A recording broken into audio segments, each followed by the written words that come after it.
Good evening, everybody, and welcome. Welcome to our YouTube live stream. By the way, we're thinking of renaming the channel "How Did I Get Here?" But that is where we begin. My name is Brian Nord, and I'm here with. You're here with Eric Rojas, and we're just so excited to be here.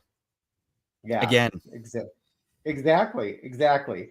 So for all that you are watching, thanks for joining us. We really appreciate your viewership. And a friendly note, please like this video. And if you've not subscribed to the channel, please subscribe it. Well, it helps our algorithm and doing YouTube stuff, etc.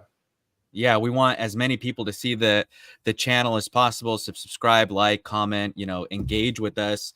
We love reading the comments and engaging with you during and after. And just a couple, Brian, I just want to do a couple housekeeping things before we get moving. Sure. Just housekeeping. This podcast and show is for informational and entertainment purposes only. It should not be considered legal, medical, and or mental health advice. The views and opinions expressed are not necessarily reflect the official policy or position of this podcast and show. It is not intended to malign any religion, group, club, organization, business, individual, anyone, or anything. We are simply speaking from our personal experiences and opinions. So let's get on with it, Brian. All right, good. All right, so as a reminder for everybody, if you're a landmark person, if you've ever done landmark, there's always like an intention on the board of a seminar. And so I always just take a moment to create the context for why we're doing this. So in March, a book came out, Is This a Cult by Ann L. Peterson. You can get it on Amazon. And this book really started this whole conversation that we're having in the landmark community, and we highly recommend it. If you've not participated in the landmark forum, and maybe you're watching this because you have somebody in your life who is saying, trying to get you to do the forum, and you keep saying no, and you can't shut them up, I highly recommend reading this book, as it will give you a lot of the history and background of landmark, including its leader, Werner Erhard. And tonight we're discussing this phenomenon of I've been saying no for a year. My friends won't quit talking about it. My own mom, after I did the forum, she goes, he called me every day for an entire year of my life. She said, finally, I said, I will do it if you shut up. And I was like, Mom, you can't do it for that reason. You got to do it for yourself. And she said, that is for me. I don't care if I have to sit naked in a room all weekend. Please shut up, whatever it will take to have you stop talking about landmark. And there is some truth, because I believe often when people take the program, first of all, for me, it rocked my world. And and it gave me power, confidence in a way I had not had it before.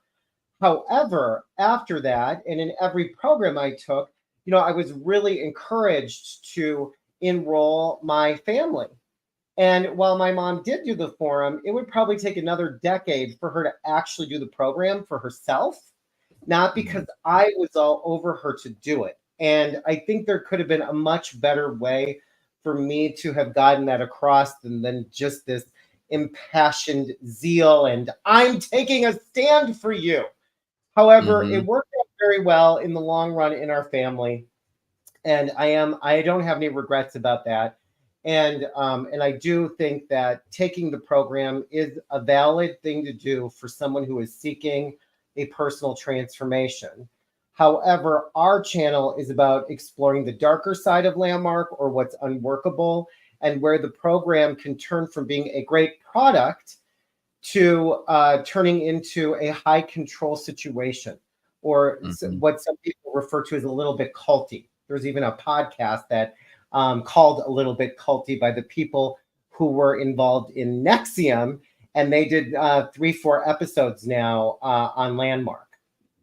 So, Eric, anything you want say about tonight and this whole thing about, I was a hard no?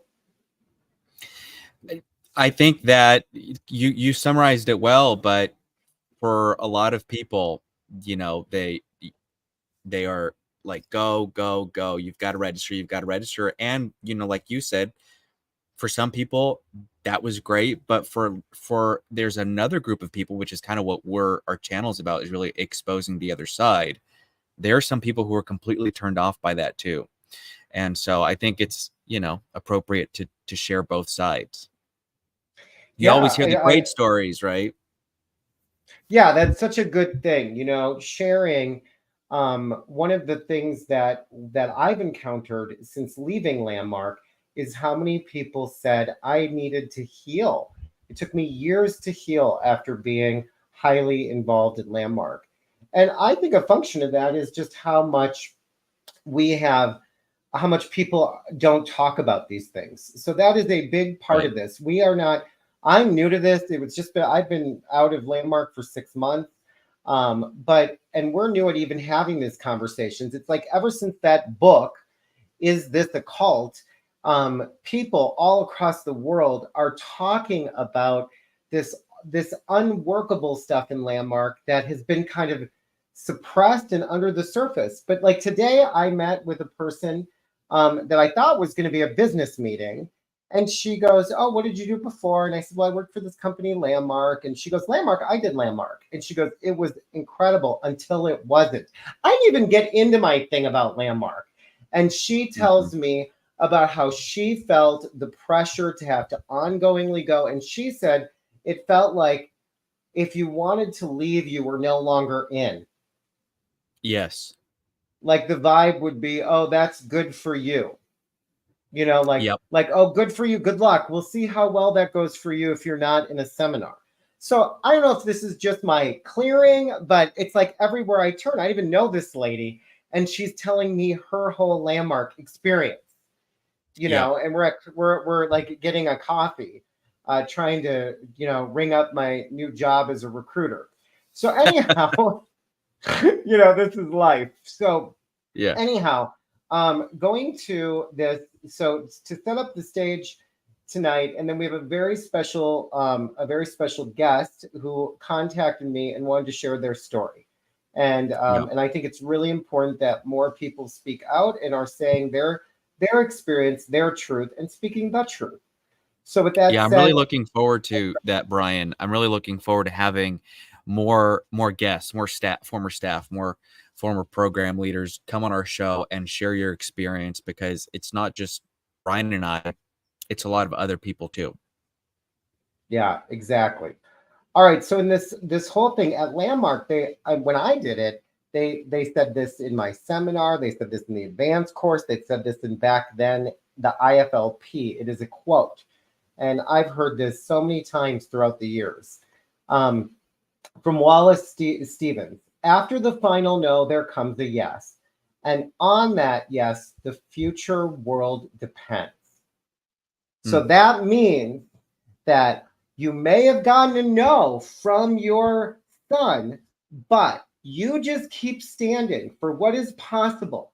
And they may say no, and you can get that no, but that no will, if you have your integrity in, if you are enrolling, if you are inspiring, that no, and you take a stand, that no will turn into a yes. And on that yes, the future world depends.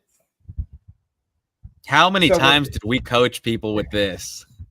Oh my gosh, this is it. This is the whole thing.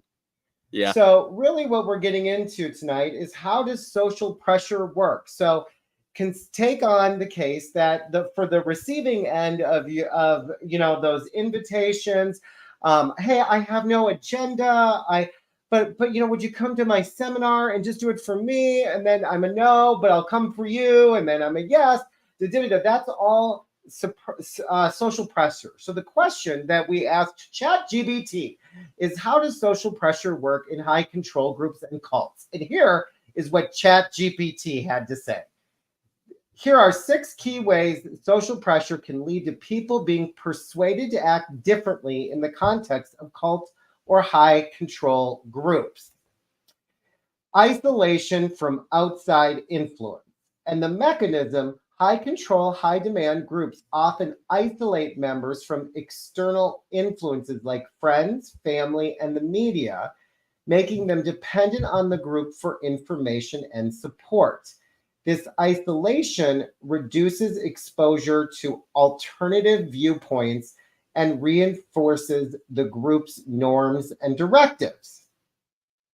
Now, for me, I wouldn't necessarily say that, I mean, there is a certain way the forum is conducted where the hours are long, the breaks have assignments, you don't get much sleep, where you're kind of isolated and you don't necessarily critically think through the weekend. However, for me, working 70 plus hours a week and being and then being you're always in a assisting program as well at the same time on staff, that is an isolated world. So, I mean, when I got home at 11 o'clock at night, the last thing I was doing was Googling, please tell me about Martin Heidegger.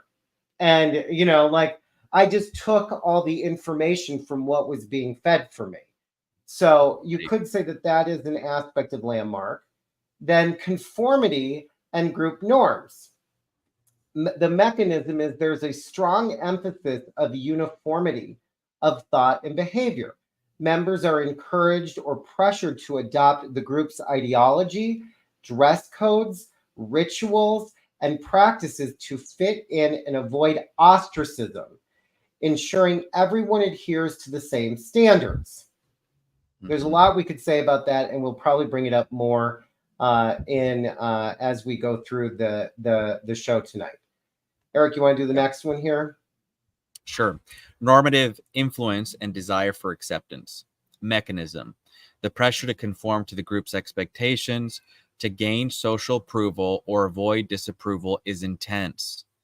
This desire for acceptance can lead members to override personal beliefs and adopt the group's behaviors and attitudes to belong and be accepted.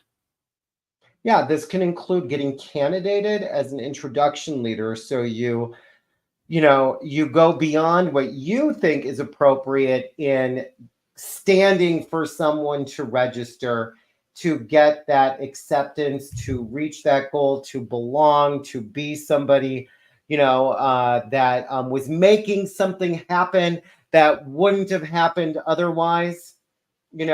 Great. Keep going, Eric. Authority, influence, and charismatic leadership. Mechanism.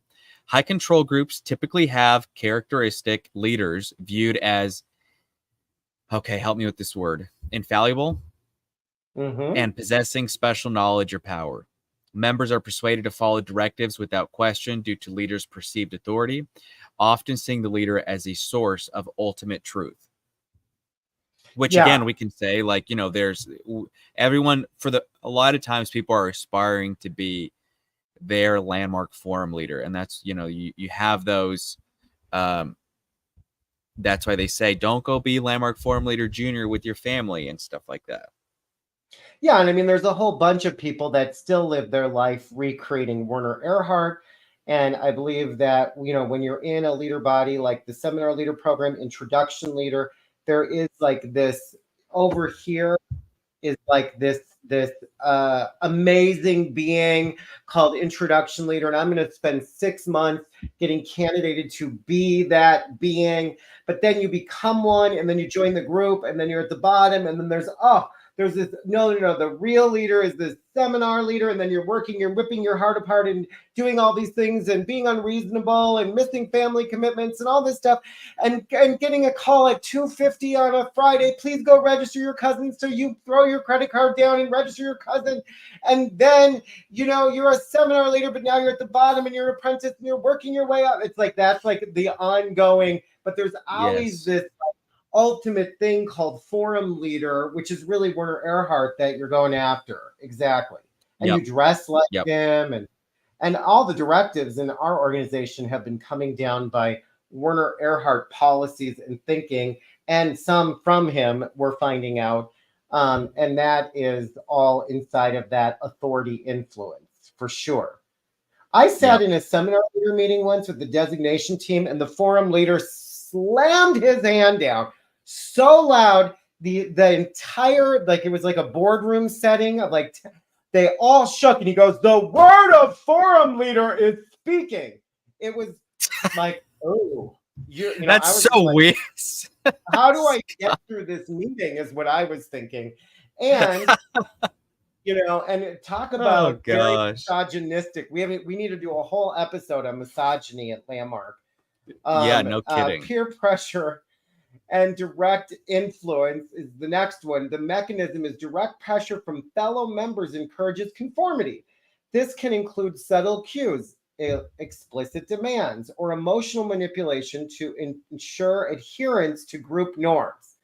Members often fear rejection or punishment for non-conformity.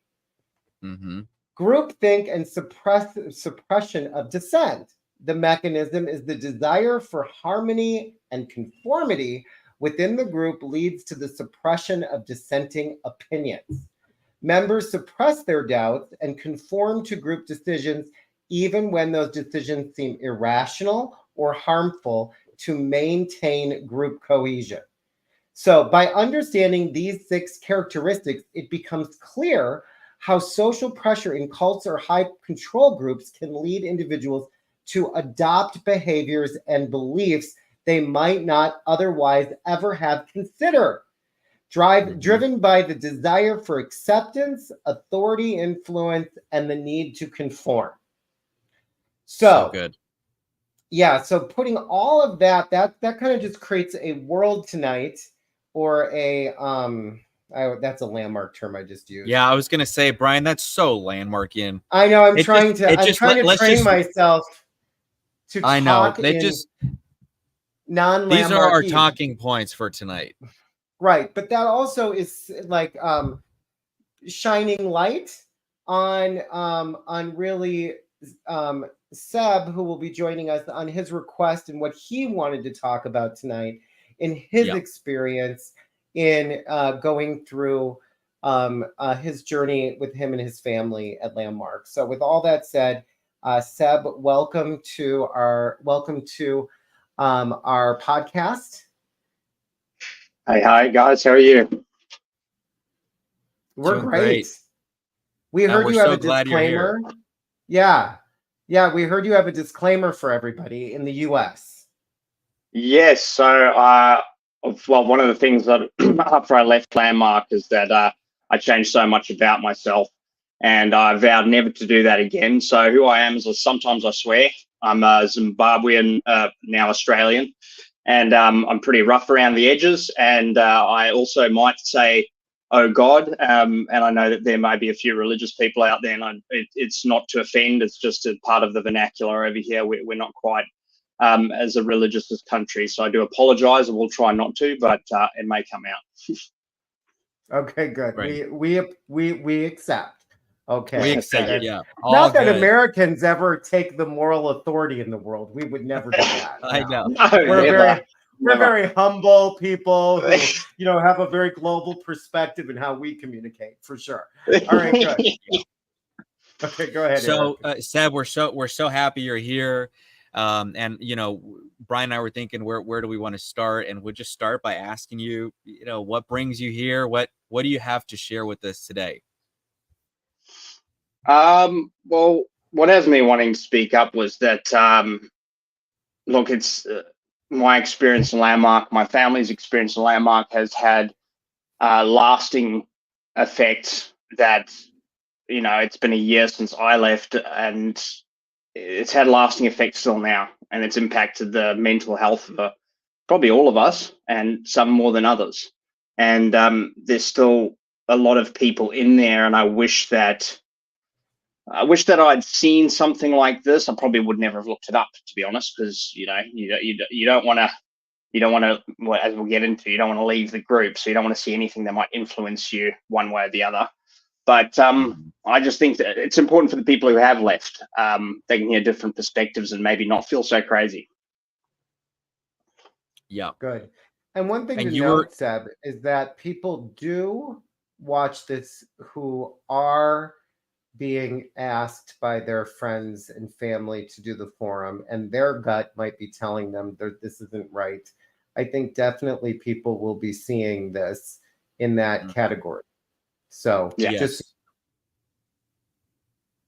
yeah, there are Absolutely. people that are searching, and that's, you know, part of what, you know, why we're doing this is we want people to see what others have experienced from the inside. And there are those who will search Landmark Forum on YouTube, online, and Landmark for a long time has had a very aggressive policy about, or not policy, but what's the word?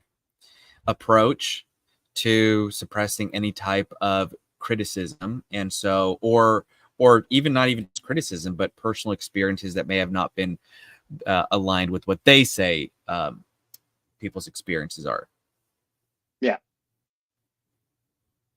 so tell us what, how did you hear about the forum? How did this all begin? Go ahead. We're So listening. it was about 5 years or no, it's longer than that now. 8 years ago now. My cousin, she, we're very close with that side of our family, but we're busy lives. We see them, at Christmas and maybe a couple of birthdays. And she rings me up, and first of all, she never called me for anything. And she rings me up, and she just sounds like she's high. She's like, I've just completed this amazing course. It's just changed my life. And I can't even remember what exactly she said. But the thing that got me there was like, I've got this evening session that we get to invite our favorite people. And, I just love you, Seb. I love you so much. And I've never really said it quite like that. And I'm sitting there going, what? And she goes, I would love you to come. And I was like, well, it's my cousin. I mean, how can you say no to when you just get told I love you so much? And I said, yeah, sure, I'll come along. Already my gut was going, this is odd. So I get there to the big ballroom here in Perth, and I get there and I'm greeted by these smiling people, and already my spidey sense is going off. I'm going, this is fucking weird. So and I sit down, and my mum, my dad, my sister were there. My brother couldn't make it, my younger brother, but my older sister's there. We're sitting in a big line. Family. Yep, the whole family's there. So she, in Landmark terms, she did an amazing job. She had all of us there, she rocked it, right? Landmark was probably pleased. Yeah. Yeah, well, it's probably speaks, and I don't want to give Landmark too much credit here. It's more the fact that how close our family is, and we, yes. It's just someone says come, we really want you to be there. We're going to make it. So we're there, and so off it starts. The forum leader starts their thing, and they're up there doing the big slides about what this is and all the testimonials from people. And I've just got it straight away. I went, what a bunch of bullshit. This is a scam. I was like, Jesus, how did my cousin get caught by this nonsense? And, my dad is a very successful businessman. He's read all these books. He's super switched on. He's super smart. My sister's smart. My mum's smart. There's no ways you're going to trick the Brodies. Like, I was just sitting there. I had a big hoodie on like this, and I'm just sitting there going, no fucking way you're going to trick these guys.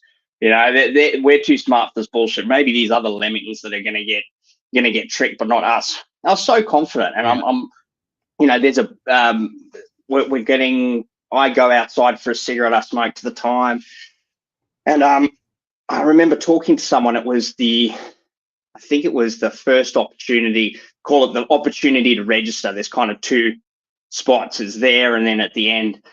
And I remember going outside and smoking a cigarette, and I saw these people. I said, what a bunch of bullshit. And they go, I thought it sounded quite good. I was like, a couple of morons. Yeah, okay, no worries. They got a couple more they're going to catch. And I go inside, and it gets to the second opportunity to register.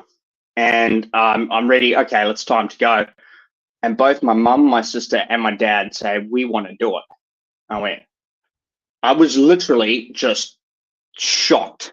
Could not believe. I was like, did you listen to the same shit that I just listened to? said, no, we're going to do it. And I remember I went white as a sheet, and I walked outside and I started Googling, is landmark a cult? And of course, first things come up, so it's a cult, there's, and I ring my brother, and I remember almost hyperventilating, and I'm smoking back, dude, I don't know what the fuck's going on. Mum and Dad, it's a cult, this landmark thing, they're going to do it. What the hell's going on? And he said, dude, just calm down. Mum and Dad are smart. They, I'm sure there's nothing going on. And I went back inside and I sat down, and I remember he actually ended up being one of my coaches later on, but this guy, very smartly dressed with this fake smile, comes to me, so do you want to do it? And I said, no. And he just looked at me like I punched him in the face. He was like, okay. And just walked off, and I got in the car so quiet. And I remember my cousin was so disappointed, but then all my mum, my dad, and my sister registered. And I was just like, I've got a really bad feeling about this. So my mum and dad put off their forum. They were supposed to do it with my sister. They put it off once. My sister goes and does the forum. Same deal. She comes out, wow, and my sister had some pretty rough things happen to her. And she had lost quite a bit of confidence in all areas. So her coming out like this powerful woman who's like, I've, done this, I've rung these people, and I'm free now of my past. And I'm going, this is not, there's something, again, something that's off. This is just not normal. There's nothing I've seen. Again, she invites me to the evening session. Again, I go because it's my sister. Like, I love it. Like, I go. Again, the same tactics, no, get away from me. I remember saying, get away from me to somebody, and they must have been like, okay, there's a dark cloud over there. You guys have all been in those evening sessions. You had people like that. You're like, we manage those evenings, Seb. We know it well. Yeah. You're like, there's a Don't black go to hole that over one. there. Don't go to that one. You don't want people to quit assisting. So you just you don't want people to be physically assaulted. That's pretty much the vibe I was giving off, because I was so scared. I mean, that's the thing. I was so scared. It was giving me such heebie-jeebies. And so then she's done that, and then my sister went straight away on staff. I mean, which is, she was doing like temporary stuff, which is quite unusual. So she had like this, if we put ourselves back in being landmark, like the most incredible transformation. She was all in. She's had the most incredible transformation. She wants to be on staff. She is it. She is landmark now, without a question. Because normally you can't be on staff unless you've done the introduction leaders program and all that. She was there doing, I think, admin type stuff. So she's done that. Then my mum and dad go and do it. And my dad, as amazing as he is, one of the things that I used to just have such an issue with is he never apologized for anything. Even when you can tell that he wasn't happy with something he'd done, he'd never apologized to you or admit that he acted, over the top or anything. And I remember him coming out of the forum, and he was sitting there white as a sheet, and he was shaking and just said, I'm so sorry. I just never realized that I just... Internet issues. Yeah. Is it my internet or... Back? We're back. I think we're all back. I can hear you. Yeah. Yeah. I don't know what you missed, but yeah. You were saying one of the things that I think you said you respected or admired about your dad. That's what last I heard. Yeah. Oh, no, I respect and admired him, but one of the issues I had with him growing up is that he never apologized for anything. He never said sorry. He never admitted when even when I could tell that he knew that he had, been over the top, he would never admit it. So he comes out the forum and goes, I'm so sorry for how I treated you, just the same sort of stuff. And I've gone, that's, I never thought I would hear that. So immediately I was like, okay, well, maybe there is something to this, but I was still like, they kept asking me. It's like, guys, I do my own thing. I listen to, podcasts. I like to form my own opinions. Great for you, because now at this point, I'm like, I've given up on them. They're lost in the sauce. I'm now, okay. I said, fine, I'm not going to tell you not to do it, because I had been adamant, do not go and do this. I did, been so against it. And I said, all right, you guys do your own thing, but please leave me alone. I don't want to hear it anymore.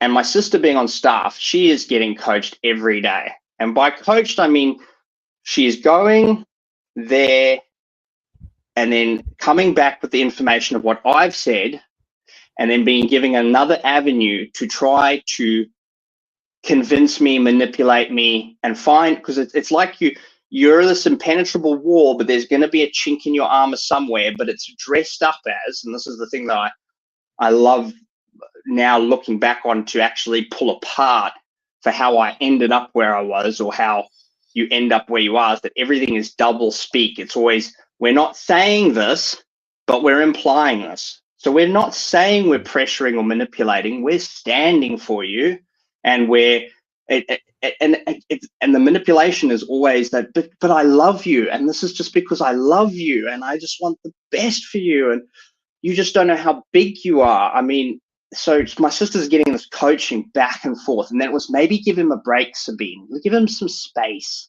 Let him, This was happening at the evening session, Seb. No, at the center. At the center. Yeah, at the center. Yeah, every time she'd go to work. So it would be, we'd have family dinner once a week. Yeah. Okay, I'm following. Family dinner once a week, and it was suddenly now I'm going to my parents. The leads list. Seb was on the leads list. Yeah. Yes, oh gosh, they had your name in a binder, Seb. Yeah, well, yeah, absolutely, because you want your whole family to do it. So poor Sabine, or my sister's getting, literally is like, and when you're on staff, as you guys know, you can't have members of your family who still haven't done it, because they're going to keep revisiting that over and over again when they're coaching you. So poor Sabine's getting, it was an issue for your sister to not have you register. It would be, an issue she'd have to be dealt with about until you registered. Yeah, exactly. So it's always looking for that chink in my armor to get through to me. And my brother had registered at this stage. And eventually I remember sitting there, and I've got mum at the dinner table. I've got mum here, got Sabine there. I made my mum cried, made Sabine cry, my sister cried at this point by how aggressive I'd said no. I mean, I think my sister I'd made cry a few times. And eventually I've got them and my dad sitting in front of me, and my dad is just kind of, and he was always so proud and confident, but he's sitting there defeated, going, Seb, please. I said, look, if you want me to do this, just say, I really want you to do this. And he said, I really want you to do it. And I was like, see, it's more manipulation. And I remember just being completely, and eventually I just went, fine, I'll do it. I'll freaking do it, because I realized that I had two options. And this is what this whole standing for does, is that it always comes back to, as social creatures, if you go all the way back to being cavemen, to survive, you need to be part of a group. There is nothing, literally nothing more threatening than being ousted from your group. Now, my group at the time, I'd had a pretty wild 20s. I think it was 27 or something like that when I registered before, or 26. I'd been dealing drugs. I'd had people chasing me for money, threatening to break my kneecaps, threatening to burn my parents' businesses down. I had a previous relationship where I'd had a child, and she'd left me just before the baby was born. So I was extremely traumatized from that. And I went on this sort of partying wild tear to try and avoid that pain. So I'd hurt my family a lot as well. I'd stolen money from our businesses. They'd found out about it. And I just kind of got them back. And now I was being presented with the choice I had was either I have to leave this family or I have to do the forum.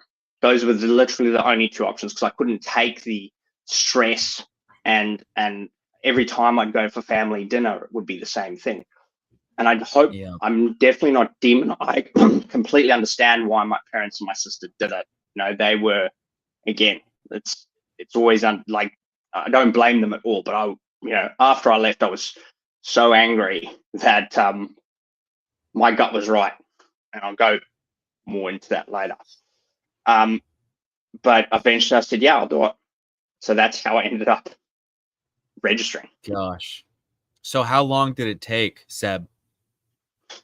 Nearly a year, I'd say. Nearly a year, yeah. Yeah, and I registered and did the same forum as my brother. Okay. And then And how did it go? How did the forum go for you? Yeah. What happened? Well, I started off just super uncomfortable. I went in there. I went in with my brother. Now, my brother and I, he's 8 years younger than me. We didn't have a very close relationship at that stage. But the moment that where, you get that aha moment, at that stage, I hadn't spoken to or seen my son's mother. I think my son was 4 at the time. We'd really fallen out just the way I had been behaving. And that was one of the big things that was in the way for me, as they would say. And I remember doing a particular exercise about, I think it was rackets, which is, again, all these distinctions from Landmark. These are your foundations to stripping away your past, as they would say. And one of them is that your persistent complaints. So I was always complaining about her, what a bitch, what a bitch she was, how she treated me, everything else. And in that distinction, I looked at it and realized, oh, wow, I'm the asshole. And I could see perfectly how I had ended up causing this situation with her. And I rang her up, and this is the thing that always gets me when people go, oh, how much you've got in all these close relationships. Now, if you and I were in an argument, Eric, and we hadn't spoken for months and we were so close before, and both of us didn't want to give up our point of view about how we're right. If I ring you up and then say, oh my gosh, and I say everything that you'd been thinking about how I had caused this problem, it was my fault, and who isn't going to go, oh my gosh, thank you? Like, I'm off the hook. And you've just admitted to all this wrongdoing. Of course, it's going to mend that relationship. And it does work in terms of psychology does it. There's plenty of other disciplines that do it.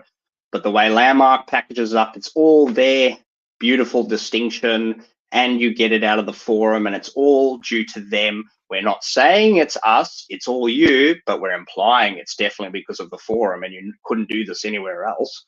So I get this aha moment. I ring her up, tears. Oh, when can I see my son? And now I'm like, well, that was never going to happen. I'm all in now. End of the forum comes. My brother says to me, I always hated you, but I just realized that I was scared. We're hugging. Sparks are flying from my head. I'm like, this is the answer to all my problems in my life. I'm free. I'm free. I still wasn't all the way in yet, though. I still wasn't quite there until my advanced course, which is the, And what happened there? Well, I went to my advanced course, and of course, it was still tough for me to register for that. And the person who registered me into that advanced course, again, was a master, and he had been trained that way. It's not actually him. Of manipulating you with, I said, I don't have the money. And he said, well, where else does that show up in your life? Another truism of like, well, of course it shows up everywhere. Now looking back on it, it's so obvious. I mean, and then you go, well, wouldn't you like to be free of that? Wouldn't I like to be free of the worries of money? Of course. Well, put this money down. I only had like my rent money. Put this money down. Boom.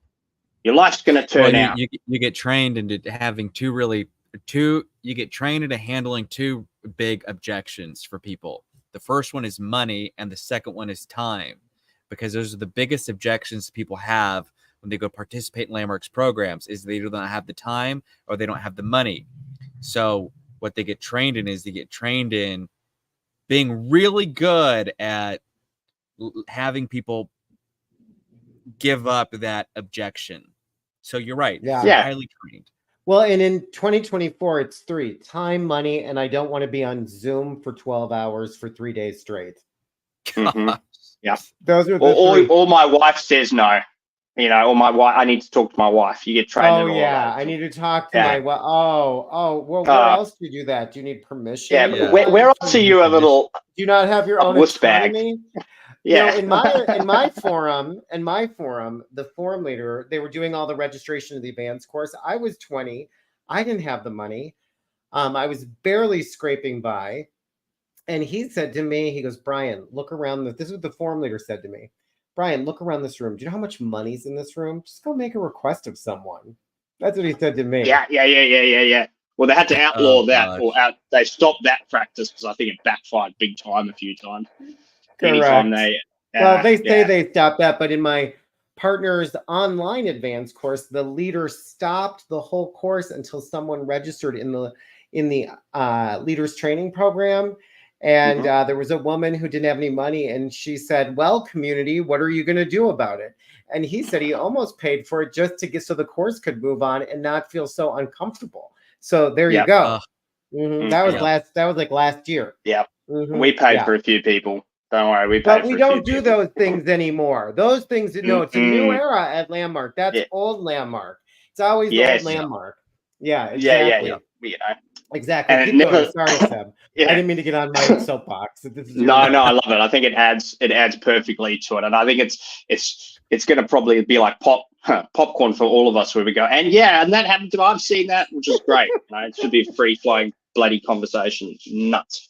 You feel like everything's so obvious when you're on the other side. It's like you were a fish in an aquarium. You didn't know you're swimming in water, and now you're outside the aquarium, and you're like, oh my gosh, like so obvious. I was stuck in an aquarium this whole time, idiot. But and I say that idiot like I don't actually blame myself at all for being tricked by this or anything. As you can see, I had no real choice, and it was always going to pretty much end up that way. But I was in my advanced course, and now looking back on it, it was awful.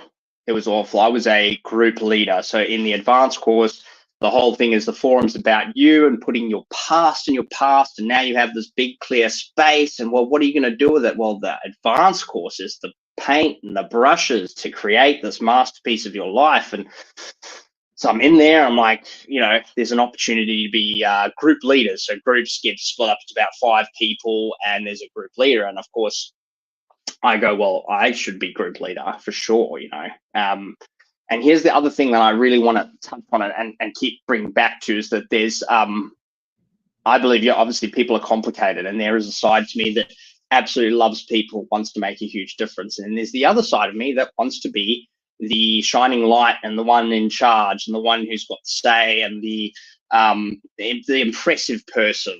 There's that side of me as well that because if it was just love and compassion stuff, I don't think I would have gone into leadership and everything like that. There's definitely a side that's actually really helped me heal, is recognizing that side of myself that wants to be the boss and well thought of and admired and revered. So I become this group leader, and walking around with my chest out like I'm going to save all these people.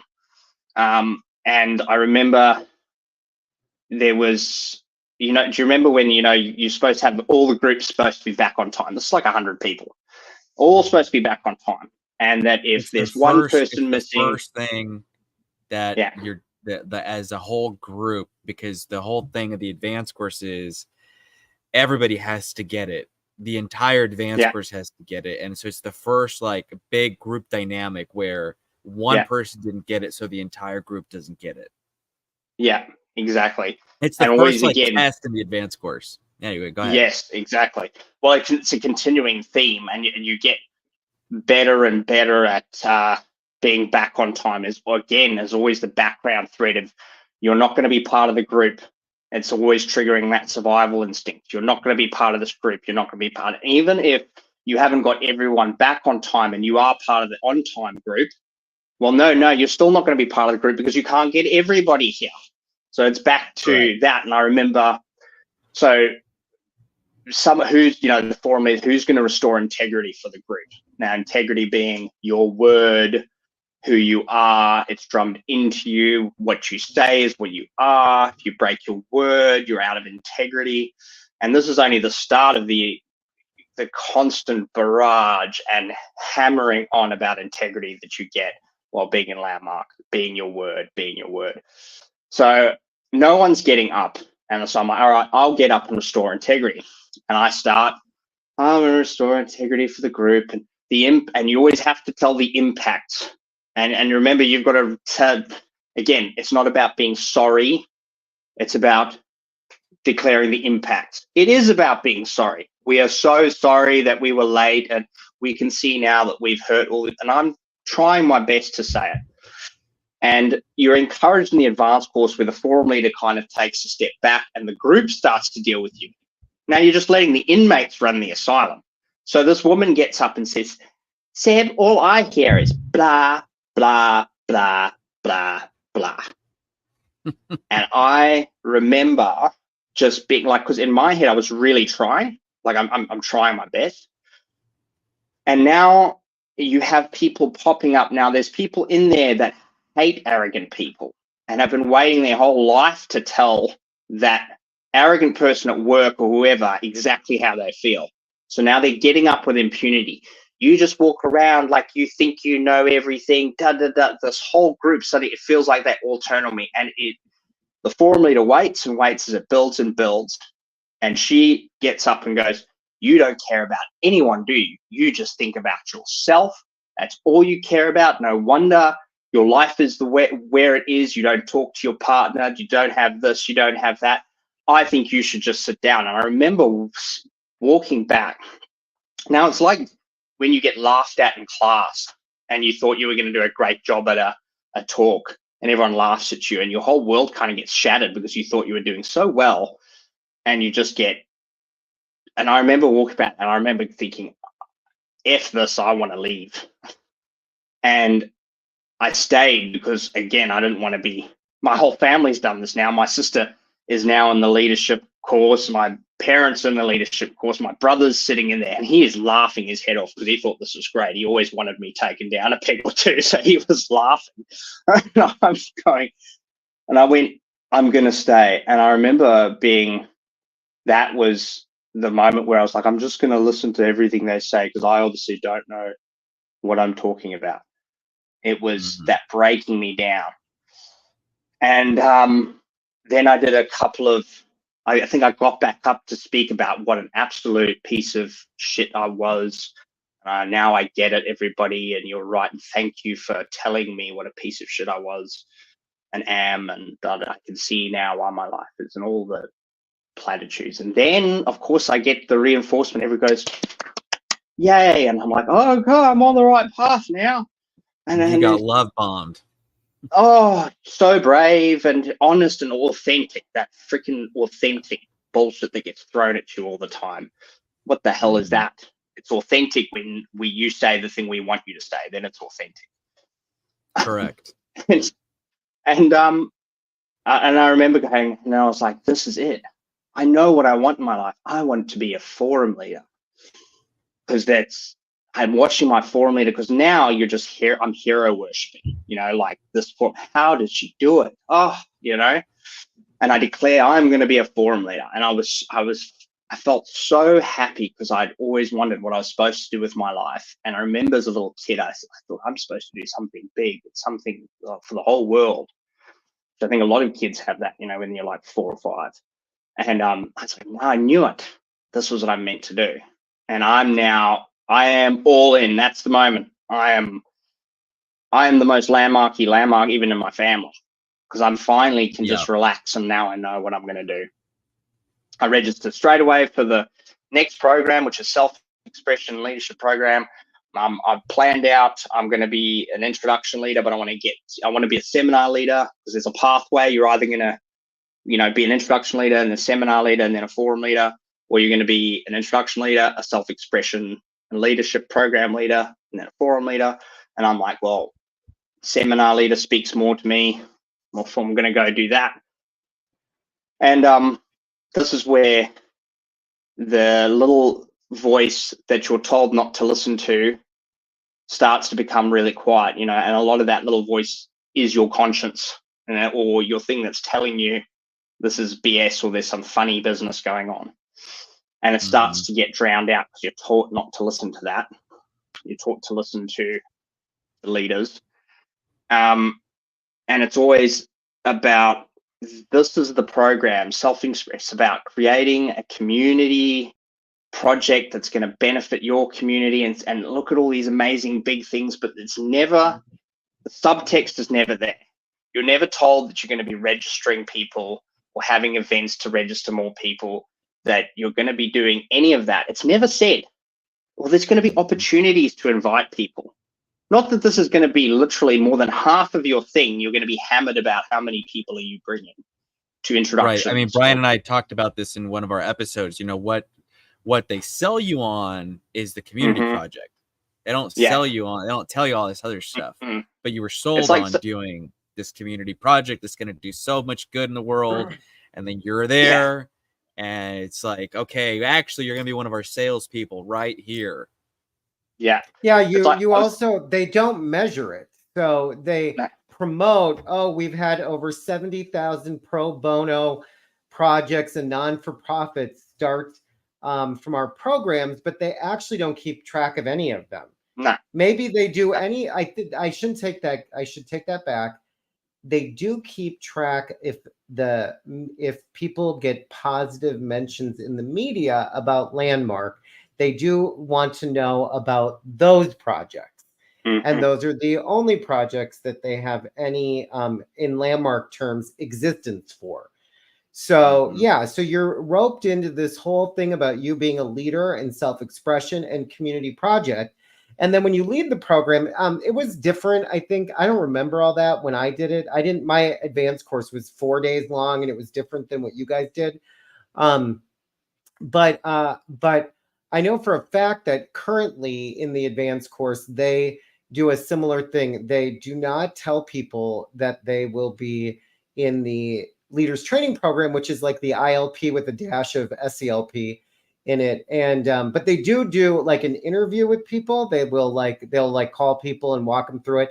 But even in that interview, they don't really, nobody ever says, look, what it means to be a leader is to give your word that you are someone, and how we're going to train you to keep your word is you're going to register people in the forum. And that is really the only training that one can do to produce a new kind of leader for what it means to be a human being, word salad. Anyways, keep going, Seb. Sorry. Yeah.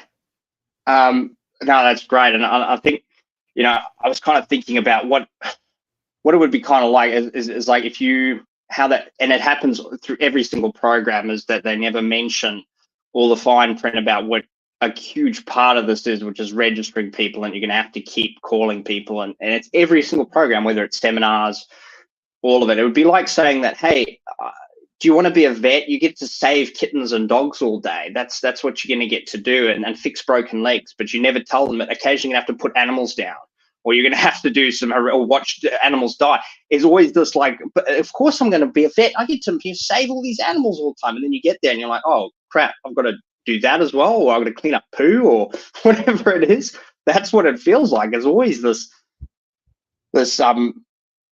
surprise, and that you're going to be doing a lot of this, and also that your results in your life and your performance are going to be contingent on how many people you have registering to the forum. We're not saying that, but it's heavily implied. The whole conversation. Well, it's a measurement. So if you're a man of integrity, then you will have X amount of guests. And if you lead that introduction and you are actually somebody who has mastery over the material, then you will be X effective. And if you distinguish the distinction in the listening of those participants in your seminar, there will be a line around the block set. So yes, those statistics are not something for you to go make happen. Those statistics are a measurement that transformation occurred.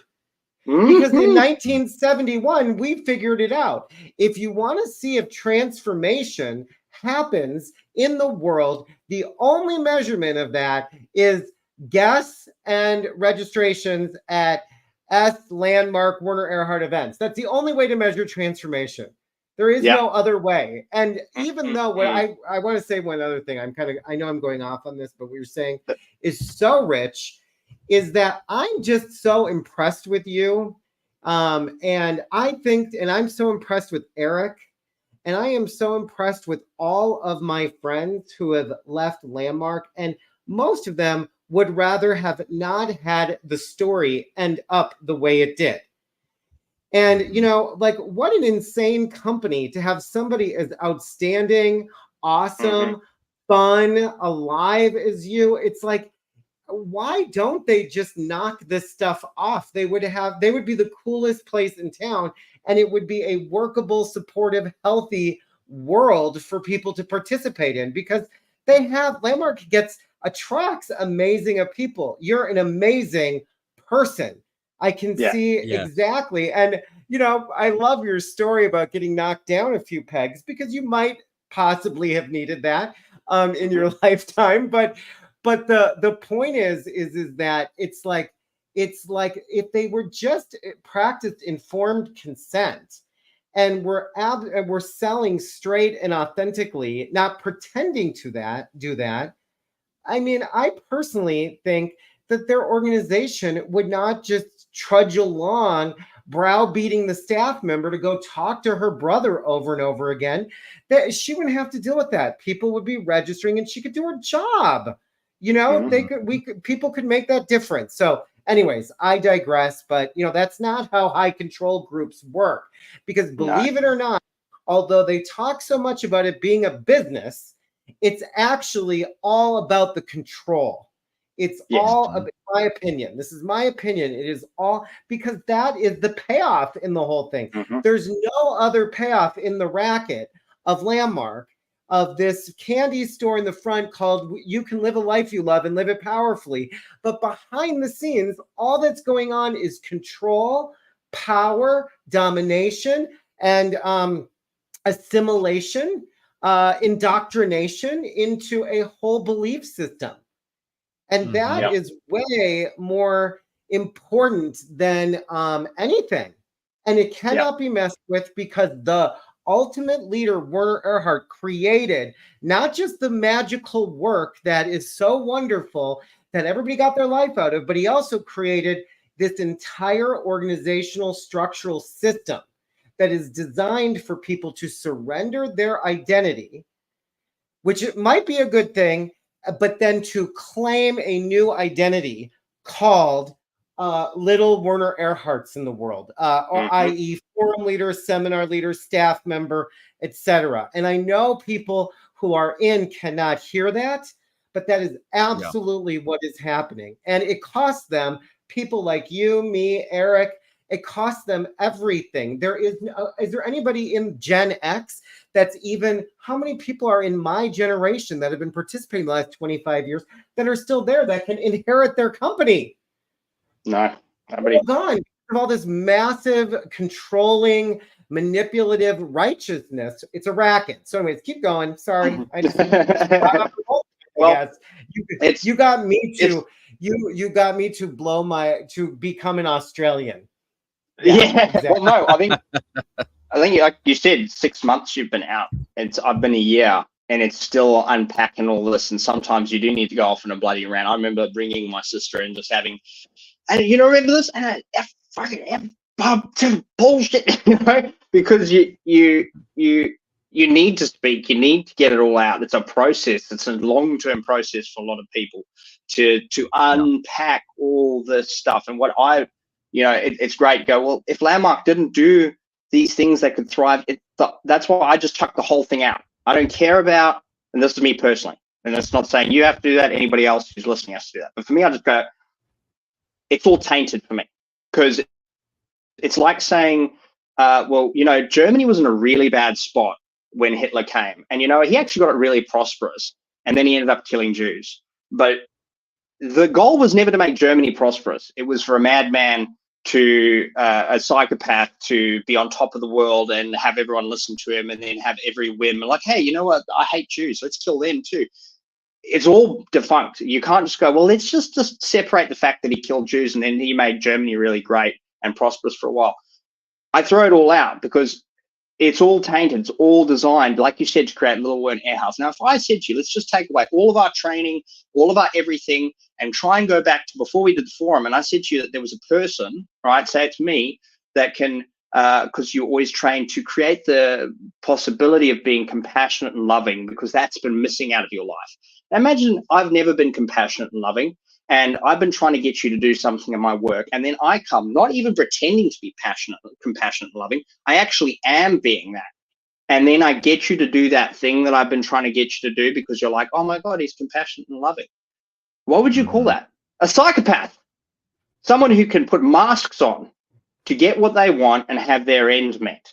How many people do you know after being out of the forum that you're walking around in life that can literally just shift from being quiet and this to being confident and proud and this?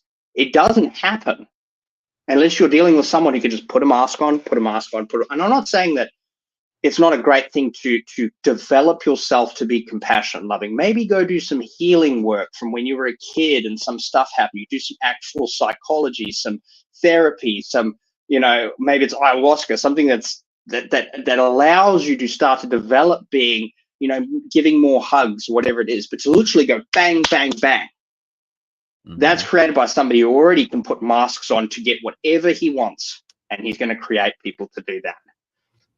And also to shut off that pesky little voice that tells you to don't bug people. We don't need that. Don't ring people 5 times a week to get them to register.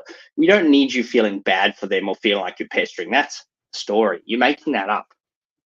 We need you to have, to be bulletproof, have no empathy, no compassion. Really, that's a ruthless compassion. Do you remember getting slapped around with that? What a load of nonsense that is. I'm doing the best thing for you, so I'm going to be harsh with you. I remember saying, sorry, I'm going off on my own tangent, but I remember. Yeah, well, they did, the gallery in our chat did ask, they're dying to hear the rest of your story. Just they're so trying. you know. I'm sorry. I just got corrected. So there you are. I just got corrected. Self-expression, leadership. Pick up from there. Well, so now after my advanced course, there was a girl who I'd been previously seeing, and I remember she'd had a pretty tough time in her life, and of course now I have this gift. Now I can save everybody, and I ring her up and I tell her, oh my gosh, I've done this course. And now she remembers me being, she met me in when I was really struggling with things. So I was very quiet and withdrawn, guarded, and now I'm this big open, sharing everything, things I never told her. And she's like, what's happened to this guy? She's dealing with her own stuff. She goes, I want whatever's happened to him, I want that. So she registers for the forum. In the time that we're there, I immediately am like, all I wanted was somebody that, I remember saying this, that wanted to make as big a difference as I did and I was attracted to, and there she is. That's my life partner. I asked her to be my girlfriend. Within my head, I'm like, I'm going to marry this girl. She accepts, because now all I've been hearing stories from forum leaders is that, my wife's done the forum. She's part of the leadership body as well. It just makes this powerful partnership. I couldn't do what I do. Da, da, da. I'm hearing another forum leader who actually divorced his wife because he made a promise that if she ever asked him to stop, that would be the time to divorce, because this is his life as being a forum leader. And I'm very clear with her. This is my life. I'm going to be a forum leader. Do you want a part of this? And she accepts. Within 6 months after to marry me. This is my current partner now. I go into the leadership. She was the first person I registered in my leadership program, which is about, it's about registering people for Landmark. You have to reach a certain target of people you register, and then you're going to get to go and candidate to be an introduction leader, which is to lead these introductions, which I can still word for word go through the whole thing. And, the whole introduction I can do still from the top of my head. And that's quite an arduous 7-month training program where you are subject to slowly, again, eroding that fear of pestering people and standing for people. It's slowly over time through many, and I'd love to do a whole different podcast of walking through how that actually works in that 7 months to actually get you to become this ultimate Landmark person representing Landmark. But I do quite well in that. Again, I'm loving being at the front of the room, looking like I've got all the answers. My partner goes and does the forum. I'm not going to go into all the details, but she had some very traumatic things happen to her. For most people, if you had one of these things happen to you, it would affect your whole life. She probably had 4 or 5 of different things that she'd experienced or had happened to her. So it was very traumatic for her just doing the forum. And now she's kind of locked in because now she wants to be with this guy who thinks she thinks is so incredible. But I've already been very clear that she needs to do the forum and she probably needs to do the leadership program. She needs to keep doing stuff. Otherwise, You've it's already not going to mapped work. out her entire. You've mapped out her She entire has to. course. Yeah. Yes. Because but she accepted the whole time. I'm like, well, she accepted that this was what it was going to be. So it's her word again. That integrity thing is. Have we? How is this an hour and a half? This goes for? Because I just want to make sure It goes that as long as it goes. Okay, cool. Because I just didn't want to. The beauty of YouTube. It just yeah. It's the beauty of no time. So I never had that when I led seminars. I was behind the timeline. Go ahead. You're behind the timeline all the time. But a triggering got happened there. It was so funny because when I was coming on here and I was getting set up to be on, I started to get this pit in my stomach because it reminded me of going on to do online introductions. I was like, oh, geez. I had the blur on before and I was like, you know what? Fuck the blur. I'm not doing the stupid blur. Who cares if my background's busy? Fuck that. Like, people can get lost in whatever's going on. I don't care anymore. Bugger that. I'm not doing that. So, anyway, so I've got it mapped out for her. I'm full in, and I can see she got the initial part of the forum and she's excited, but the advanced course was really hard. And she had a very similar situation to me where she got, and she's a very quiet person, and she actually stood up in there to try and stand for something, and the forum leader just chopped her down. And I think it still affected her. For someone who never speaks up and then to speak up the first time and basically get told you're arrogant and you're this and you're that was very difficult for her. And she registers for the introduction leaders program, and I bring it back. So you keep getting hammered this whole way through with integrity, and I wanted to actually bring that up because I got told some really crazy things about, and I'd love to hear some of your favorite stories about what I heard from some leaders about what could happen if you break your word. I heard that, this person broke their word, and that's how people get cancer. They break their word too much. That's how. There was a staff member who told me that she gave a 4-month notice, and that was not considered honorable. And then one of the executives said, "Oh yeah, she's not leaving honorably. She's going to get cancer for sure." Yep. People talk. That was in 2023, not in 1974 in the crazy S days. Everybody. Mm-hmm. Yeah, your life's going to fall apart if you leave Your life's Landmark. going to fall apart. Everything, your finances, your relationships, like if you're not in this conversation, in the book, probably going to kill a family member. Yeah, probably. But family member's probably going to die. Yeah, it's literally it's implied. Again, we're not saying that.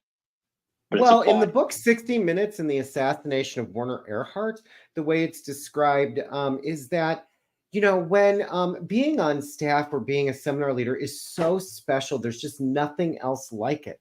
So when you leave and, you're no longer in that game, it's like life is just so ordinary. And so, and just it's so futile. And it just that people become after the fact disgruntled, like the people on that are on this live stream, and people myself and you and Eric, and we've basically been sucked into the matrix, and we are now being sad little ordinary. people. Yeah. We are buying the agreement reality that's on the internet, and that is what is happening to us. And people should avoid these things, not because you shouldn't think for yourself, but because it's easy to get sucked into this. It's not easy to get sucked into Landmark. Everybody does Landmark by choice, but it is easy to be sucked into this conversation for sure. Absolutely. Yep. That's how it works. Sorry, guys. I'm still. I think it was only about a month ago that I got this rule because there was stuff happening in my life. I was like, is this because I broke my word? Is this because I broke my word? Is this because my integrity, because I left and da da da da. So anyway, I'll get back to what I was saying. So the integrity thing's hammered on you all the time. And my partner does the instruction lead program, and it was highly damaging for her. I won't go into the details of it. She left that the whole integrity conversation. It still left permanent scars for her, for sure. It definitely did, because in that first week of that program, I mean, I went, how crazy this. So when my integrity thing, because of all the drug dealing, all that sort of stuff, and again, no one told me to do this, but it was implied. Oh, well, some people actually went to the police and handed themselves in to restore their integrity. I went to the police, dressed fully in a suit and tie, and said, I've committed these crimes and I'm here to accept whatever the consequences are. I went there. I could have been arrested and put in jail, because I thought, but it'll be honorable, and at least I'll be in prison, but I'll be in integrity, and in my life I can be clear of these things, and I'll be this new person. And they thankfully didn't arrest me. I mean, the poor police officer looked at me like I was an insane person, which I was. And it was like going, this guy having a mental breakdown. And it's so really fascinating. Just sorry Yeah. to comment on this, Yeah. but it's so good. So no, that coaching is given and shared. Those stories are shared throughout Landmark. I did the same thing. I called the police department to turn myself in because I had stolen money from the cash register of a restaurant I worked at when I was like 17. Given in the United States, I believe it's illegal for a company to have volunteers. That's a for-profit company. Do you think Landmark is taking that coaching and restoring its integrity by walking into the people and saying no? Because in the integrity document that Werner Erhard created, there's a difference between integrity and legality. And so your word is not necessarily legality. Those are unclassed. Oh, thank goodness. And you can separate them out. Like you can say, I'm not giving my word to that legal thing. I'm giving my word to this thing over here. Sorry, keep going. Yeah. I get to make my own rules as long as I'm in my word. Well, there's this whole thing. It's in, what was it, Brian? Integrity is only as important as what matters. What you're up to matters. What you're up to matters. Yeah. That's what it was. Or what you're dealing with matters. Yeah. So if you really care, then you will restore your integrity. So maybe then Landmark would, maybe if they really did want to have the power and magic of transformation be alive and real for all people, change the world, have the world work for everyone with no one left out, they would go clean up their integrity, because integrity is only as critical as what you're dealing with matters. Okay, good. Sorry. Back to you, Seb. Well, again, back to how I throw everything out about that. I mean, I think Werner, in my personal opinion, he found exactly what's in the soul of all of us, is that we want world peace. We want everyone to get along, because you brought into this world with a lot of fear and see people fighting and you see wars. And what is the one thing that we never voice because we never think is possible, but we all secretly want, is world peace, and for everyone to get along and for us to feel not left out, no one left out. And oh my goodness, again, it's speaking to exactly what all of us want. So I throw the whole lot out, because I'm like, I don't trust a damn thing about that. Again, personal opinion. But I go back to where I was. So then my partner leaves there, as she's really impacted by that whole experience. That's right. She had got pregnant at that time. And Seb, at this point, you're an introduction leader now? Yes, I was an introduction leader. I was coaching the introduction leaders program. I was, my plan was to lead to 100 people effectively to be in the seminar leader program. She's pregnant at the time. She's trying to assist, and she's going and being on the assisting team at the forums. I mean, she's just driving herself into the ground with trying to keep up with being this perfect person for me. And then she finally goes, I cannot handle this anymore. I'm out totally. And I'm like, poor thing. And again, when you're always taught to, and this is actually, I don't know if you, I was trying to, I don't know if you've got the slide on you that you had before, the isolation from outside influence, Brian, because it's really pertinent to what I wanted to make sure I capture. I think it was one of the first ones. No. Or the first one. Okay, there it is. Yeah. Yeah. So high demand groups often isolate members from external influences like friends, family, and media, making them dependent on the group's information and support. Every time I didn't know what to do, or was go to coach, get coaching. So I'm coached by someone that, your partner probably is dealing with, because whenever they can't make anybody do what they want to do, one of the first things, and if somebody's seeming slightly hysterical or anything, or they've got mental health stuff, and we're not mental health professionals. So basically they started to kind of shift my focus that my partner has mental health stuff. She needs to get the help she needs. And she's trying to tell me how she feels. She saw through a lot of the stuff really early. And that's what I love about my partner. She's really intuitive, and she saw a lot of this stuff early. So she's like, I don't want any part of this. She's now pregnant. She's wanting me home more.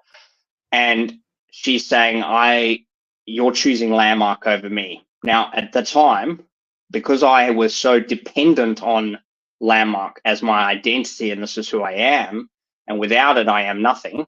Because my biggest fear is that if I left Landmark, I'm just going to turn back into that drug dealing, lying person, and I'm not going to deserve this girl. Now I've got another baby. I'd already had this traumatic event where I'd lost my partner, not lost as in die, but she left me before my son was born.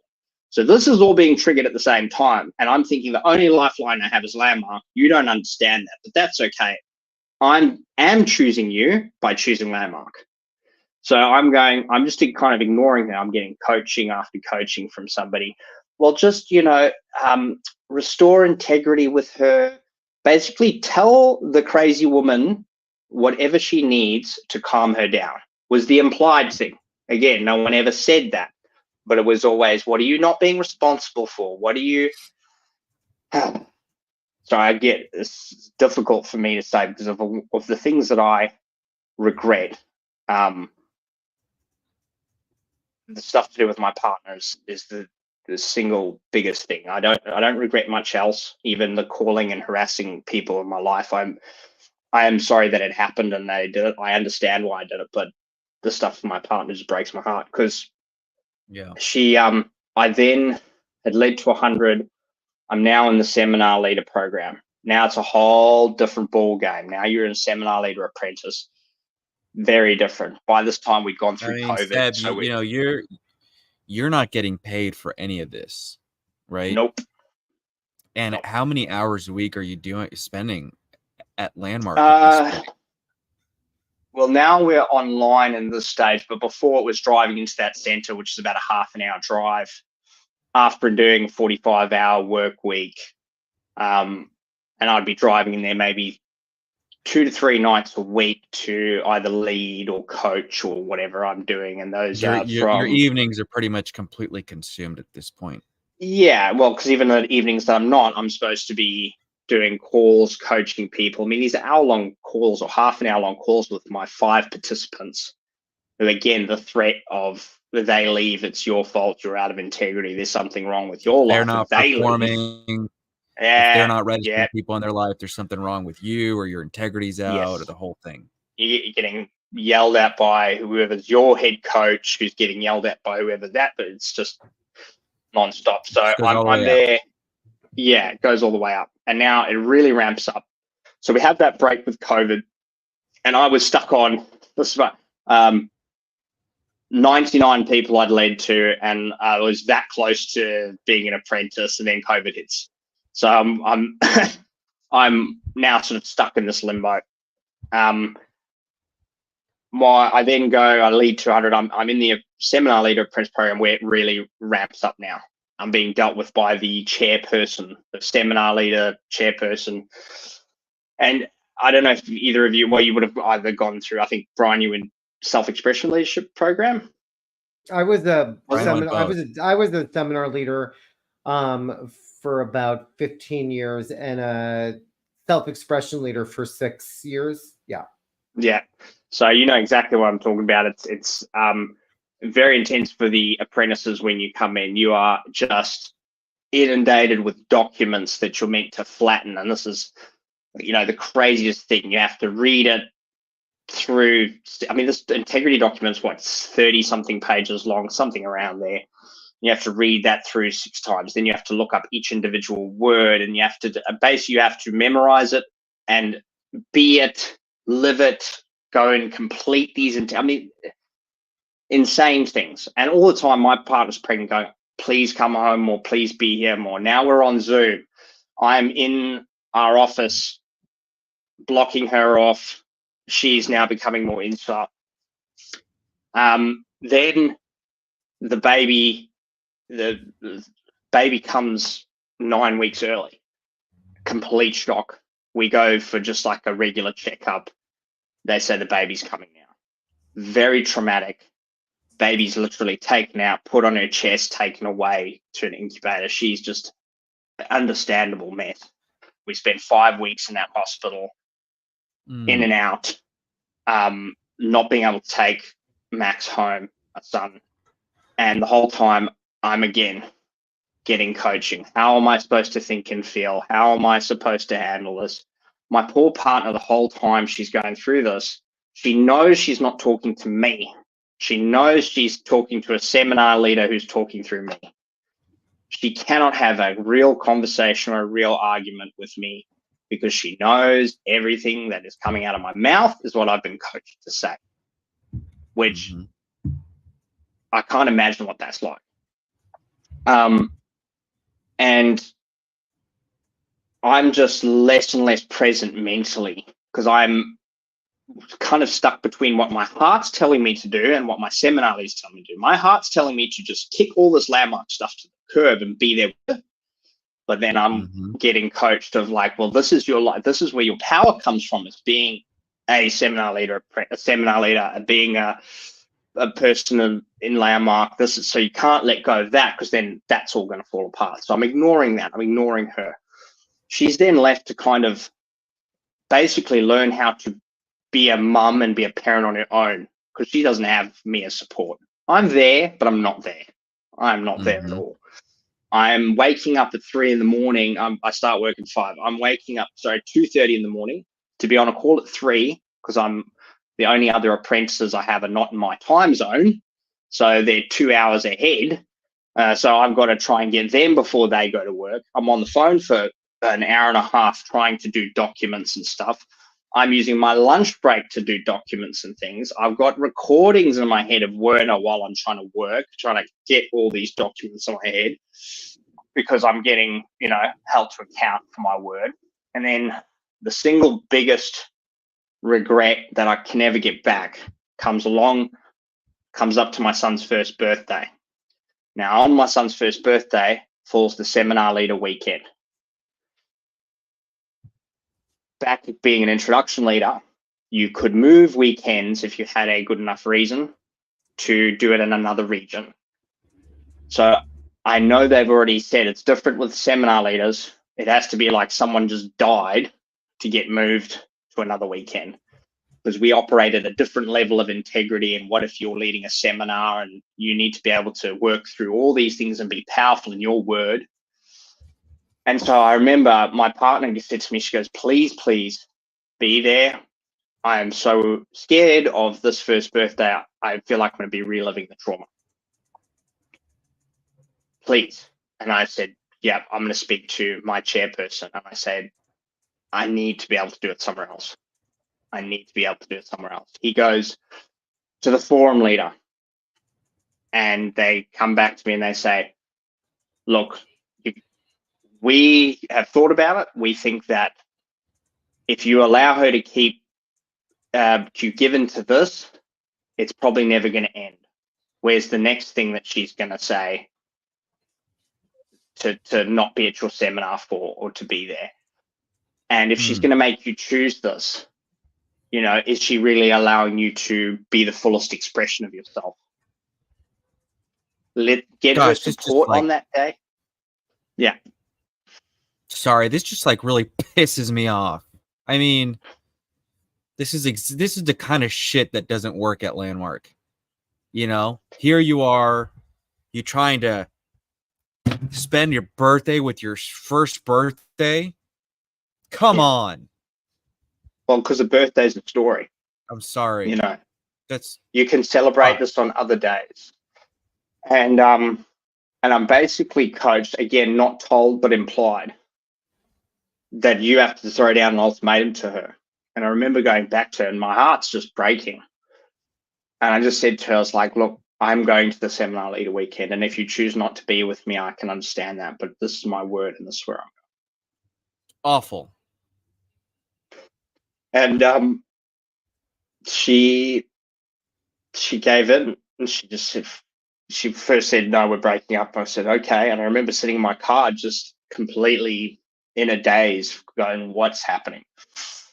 And again, that little voice that's actually saying aside me, you fucking idiot, what are you doing?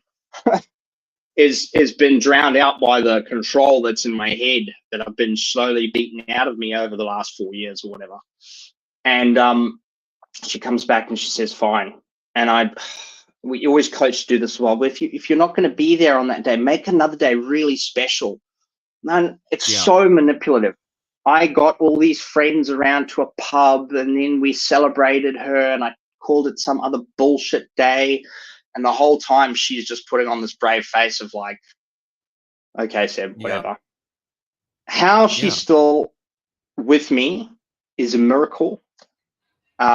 It's taken a year for us to actually be able to talk where she's kind of trusting that the shit out of my mouth isn't landmark. And I wasn't there.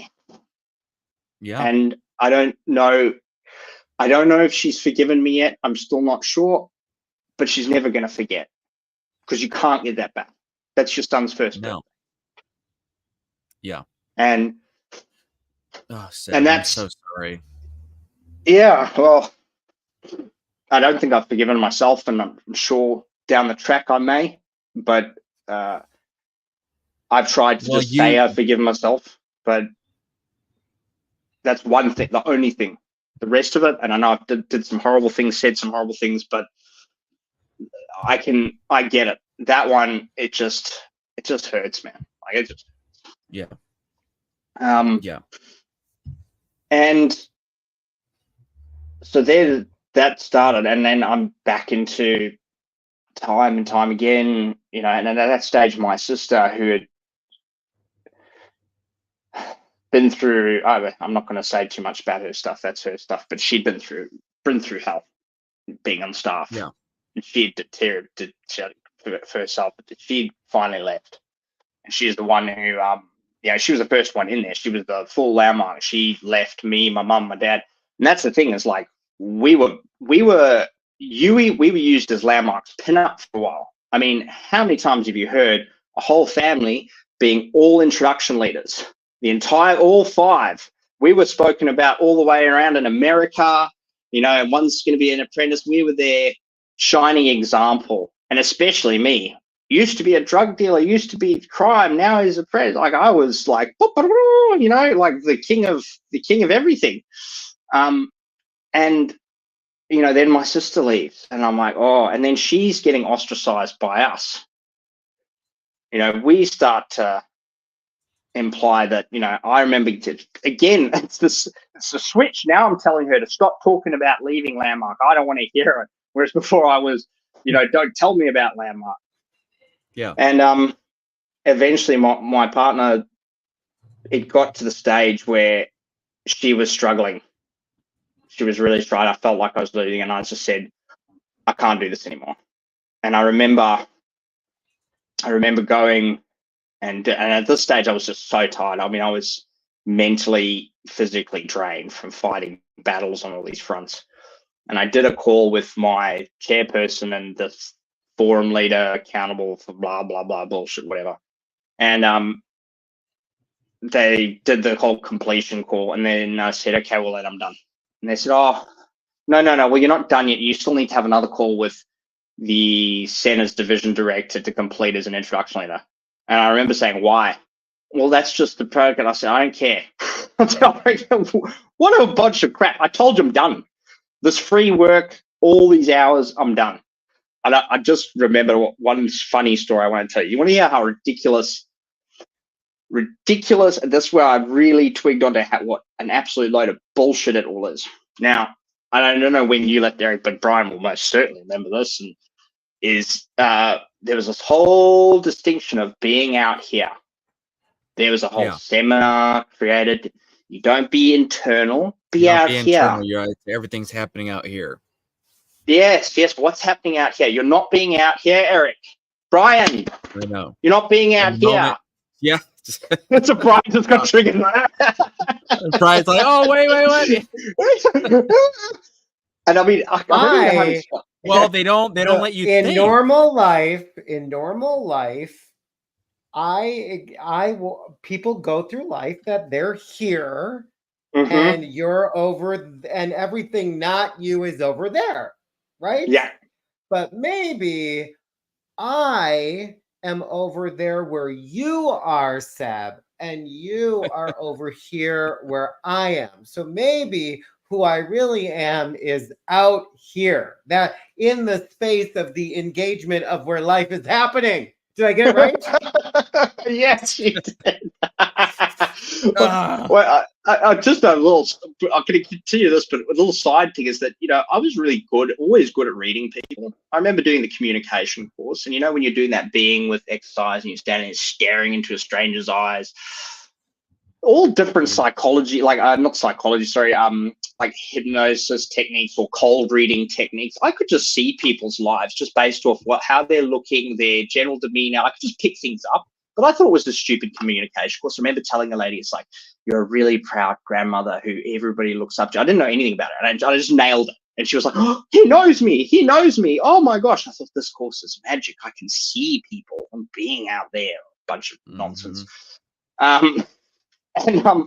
But the whole being out here conversation, right? So we're being hammered. I remember so we go to the seminar lead training weekends, and you're very lucky. There's only 30 of us there in that region, and right. So we've got a forum leader, David Ure, who Werner goes and has dinner at his house. I mean, hello, this is like David Ure and Werner. I mean, David Ure and God are like this because Werner is God, right? And I mean, that's the other funny thing. You're always told Werner's not a part of this anymore. And then you find out he's all over it. He's at every forum leader forum, and he's pulling every string. There's no Werner's it. You're still acknowledging Werner at every forum, but he's not part of this anymore. What a bunch of nonsense. Anyway, so yeah, that's really ramped up in the last several years. I was going to ask you, did they, in your seminar leader weekends, did they talk about leading a Werner Erhard seminar? Yes. Okay, yes. That always creeped me out, and I went up and talked about that. But you make peace. I just said, oh, that's for the old SDs. But anyways, keep going. Yeah, so it's you were definitely told that, but you were getting hammered with BR. So the chairperson is yelling at because you're always doing mock leading as well. He's yelling at the people. You're not being out here. Where are you located? Where are you now? Oh, I'm over here. No, you're not. You're just getting yelled at. And then those what are they called again? The seminar. Because there's designated seminar leaders. So they're the senior seminar leaders are yelling at the seminar leader candidates. They're about, you're not being out here. You're not being out here. And then those candidates are dealing with us apprentices. You're not being out here. You need to be out here. And then we're going off and we're yelling at our introduction leader people. They're, you're not being out here. So we all think we know what being out here is. And we're just yelling being out here. And then it's made me laugh so much. So we're there after 2 years being hammered with this. And the chairperson is saying to someone who's mocking right at the beginning of the weekend, you're not being out here. And David, the forum leader says, no, stop. You're not allowed to say that anymore, being out here. Everyone goes, what? Yep. Werner says you're all butchering it and you're not getting it right, so you're not allowed to use it anymore. What? We have just put this for 2 years. We've had people talking like they know what it is. The people that we're supposed to look up with, and this is one of those slides that you're taught to just implicitly, anyone who's above you, to trust every single freaking thing they say is the truth. We've been listening to them, and they've been butchering it. I've been out there looking at trees in the wind, looking for where I'm located for the last 2 years, and it's all nonsense. I've been out here staring at lamps, and am I over there? I remember people being told to stare at a wall and see if they're up there. The forum leader was like, no, stare at that wall. Can you see yourself there? Are you there? No, you're just answering that. You're not really looking. Like, you're just completely torn apart and told to be discombobulated all the time. It still makes me laugh. I'm like, it's all nonsense. Because you're always taught as a seminar leader or any leader to be so confident and up there so that people will believe everything you're saying. Mm-hmm. And I remember having conversations. It's heartbreaking. I had people divulge things to me that was so traumatic for them. Losing children, being the first person they'd ever told that they had committed suicide, that they'd attempted suicide. I'd had people tell me that they had committed horrible acts on others who they'd never told. You have people telling you stuff that shouldn't be heard by you, should be heard by a professional. And then you're giving them coaching to then go be clear of it, to go and restore this integrity. I mean, the most insane things you've ever heard. We weren't trained at all. Yeah, nobody trains you in any No. interactions with people dealing with any issues like that at all. You're never get you're trained to read. You're trained to read the manual. You're trained to lead from it. And that's you have it. corporate questions and answers, everybody. Is Werner Erhard involved? In my ILP, no, he's not, but we wish him well. And he won the Mahatma Gandhi Award, which, by the way, I guess I didn't read the whole thing, but I guess that's a whole sham too. It's like, is anything in that corporate questions and answer actual true? That's my question. But anyway, sorry. I'll save that for yet another episode. Go ahead, Seb. I would love to do an episode on walking through that instruction leads program. It is so funny. Just going through those corporate questions and answers and going through the weekends, like how it all. Oh, am I breaking up? No, you're good. You're back. You're good. No, you're good. Yeah. I'd love to go through the whole instruction leader training process, because I think that really shed light on how people get broken down. It's very interesting. I used to look at people, and I just want to go through some of the things that I witnessed. So it was one of the people that I went through. He was an instruction leader when he was a coach, and I was training to be an instruction leader. He was a few years younger than me. He would be another fantastic person to speak to eventually down the road, because he's very intelligent, very logical. He's an engineer, and he's just hilarious. But he missed out on some big things in his life. Again, very traumatic that he missed out on coming into staying as an apprentice and all that. But what I viewed as back then as being very difficult, argumentative, and just an asshole. He went toe to toe with the forum leader, because he would see inconsistencies with what they're saying, and he would call it out. As an apprentice, he went toe to toe with one of the most senior forum leaders in the world, would not back down, and just argued and basically just got kicked off, because that's what always is. If they can't find a way through that armor to break you down, they'll just boot you. Just kicked him off the call, you're gone, and they need to be dealt with and keep being dealt with until eventually this guy wrote letters to the executives. He wrote, because he loved the work, but he kept seeing these inconsistencies, and it's still one of the bravest things I've ever seen. And he was once again holding our center manager to account for something. And I'm sorry, this may trigger some people, so please just be aware. I'm going to shout a bit here, because I really want you to get what happened. She was under an enormous amount of pressure, but he was like arguing about something we were being asked to do. And then she just went from being like listening to him, and then suddenly just went, fuck you, fuck you, fuck you, fuck you, fuck you. That's what I hear from what you're saying. Saying, I'm going to say this name, but that's what I hear from what you're saying. And we were sitting there, there was only 3 of us in there. I just went, this is like so shocking. It was jarring.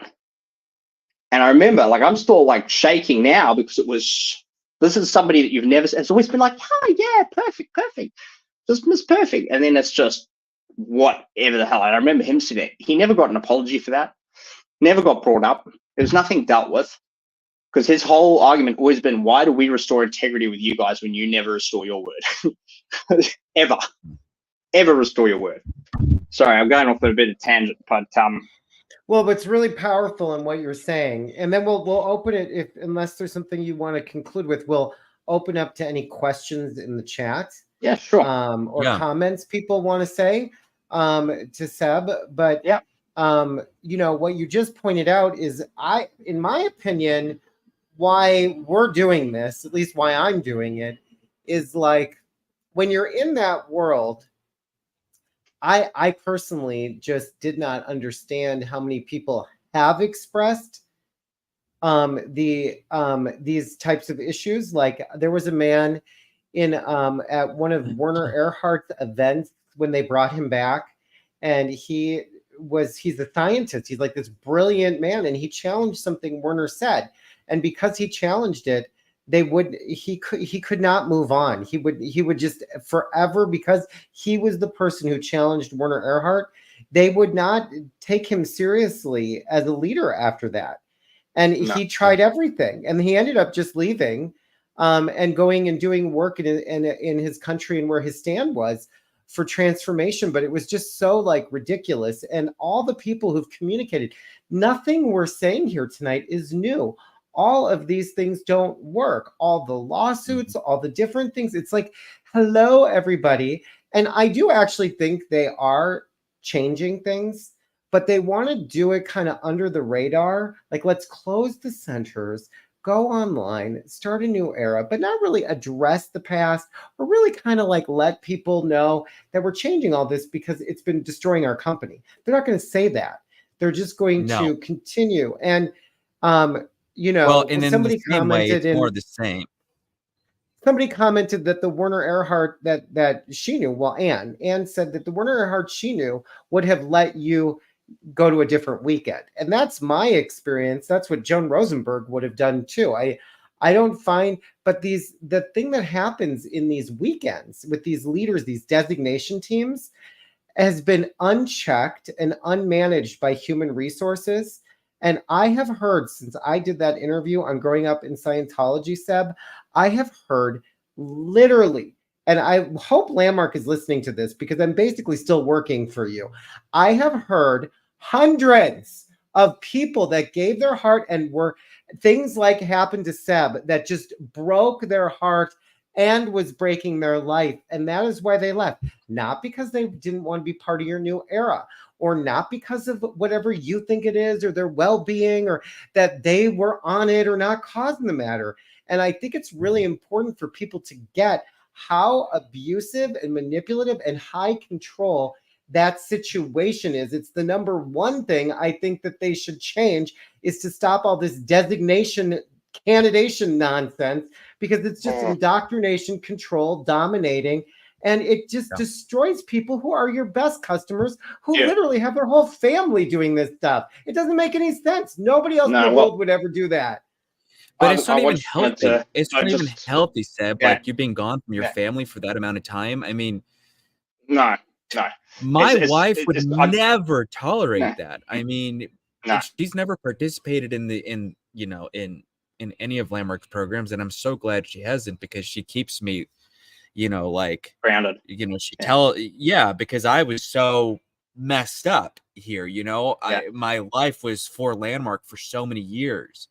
And so it's not healthy. I think the healthiest thing one can do is participate in a course. And if they're going to do a course, take what they can from it. And that's it. It's so unhealthy to be involved, to be completely consumed by it, which is eventually what ends up happening. Is you're so consumed by it that becomes number one priority, that you forget what your real priorities are in your life. Taking care of your marriage, your partnership, your family, your kids. I mean, that's number one. And then if it reminds me of like one of the things they used to say in the Introduction Leaders program, which was, the Introduction Leaders program is the same for the Seminar Leader program. It's the same for being a staff member.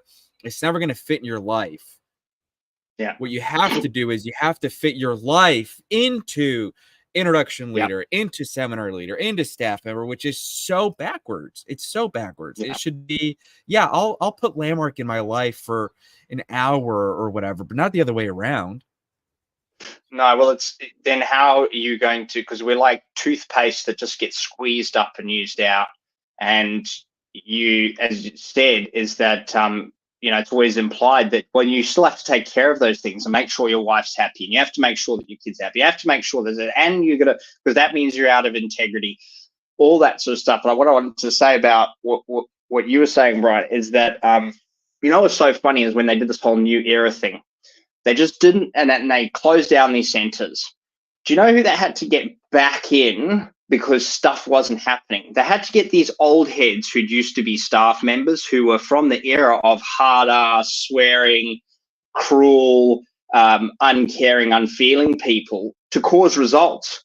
But they would coach them in like, oh, we don't quite do that anymore. But what they've been trained in and their go-to, and they would always speak about, I miss the old days. I miss this when we used to get to, I cried and, it was great. And then, I got held to account, and we never used to let people get away with this, or you let them speak. We could swear at them, and they loved it because they couldn't cause results with us feely, compassionate types who didn't want to make people uncomfortable. And they'd always make it out like this was a bad thing. They'd bring in these old guns because nobody else wanted to do the job. Nobody else wanted to, because they started to get the sense of what this was about. And even though the business world has just changed completely, there's a new generation of worker. I mean, my wife's a manager, and it's just a different culture. The way people want to work and produce results is so different. Landmark's just so stuck in the 70s trying to be a 2024 company. Well, I think that's really not, I'm sorry, I don't mean to argue with you, but after watching, I got forwarded me the original 60 Minutes that everybody talks about. I'd never seen it. And, then reading 60 Minutes in the Assassination of Werner Erhard, which is Landmark sponsored, and then reading Outrageous Betrayal, these complaints, Landmark is not a normal company. I don't care if you worked in a stock brokerage where everybody cusses and swears at each other and does cocaine in their desk. I don't care. This is its own unique, completely messed up world, because you're in those places, you don't get love bombed to death. In those days, you don't get brought to a high like Brian. You are the future. And it literally could be an hour later. Your integrity is so out. You didn't do that assisting report. You need to stay till 3 a.m. We're going to write you up. People can't even understand that world. The only people that I've heard who've had it worse were the Scientologists in the C organization. That sounds way worse. But this is not good. And by the way, if Werner could have gotten a C organization going, I'm pretty sure he would have done it. I'm pretty sure if they could have figured out a way, because I learned that the way Scientology, they basically have an assisting program too. It's called staff. And everybody signs a 5-year contract to be a religious worker, and they get paid like $15 a week or something, but it's all free labor. They work like 30, 40 hours, and then they have a full-time job on top of it. That he was participating in Scientology, and they've been doing that shit since the 60s. And then he designed and set this whole thing up. To me, it is like, it's just when people go there that this is what like the real corporate world is like, and I don't really understand it. I think that's bullshit. I don't think any company works on free labor, has 40,000 people working for free and 500 on their staff.